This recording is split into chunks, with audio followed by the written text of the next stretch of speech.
really did not expect even the first award, and then having another one is really surprising and overwhelming. Even though it's our first time attending an international award event, we have 2 awards and we were able to perform earlier, so we're very thankful to everyone, especially to AAA for having this, an opportunity for everyone to show their talent. So thank you so much, 18. And of course, all the artists here, thank you so much. Magandang gabi po sa inyong lahat. Tama po. Magandang gabi po sa inyong lahat.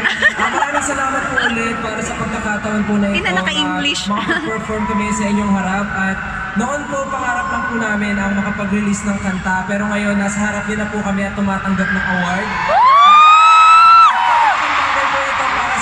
Siyempre para po sa buong community ng Filipino music. And of course po sa aming 18, sa aming pinakamamahal na 18, maraming salamat sa walang sawang suporta, sa pagmamahal, sa pagtsatsaga at sa pag-aantay sa amin. Inuulit po namin itong award na to, hindi lang para sa amin, para sa ating lahat to. And of course, we are very happy and we are very honored to represent and to showcase the Filipino music all around the world.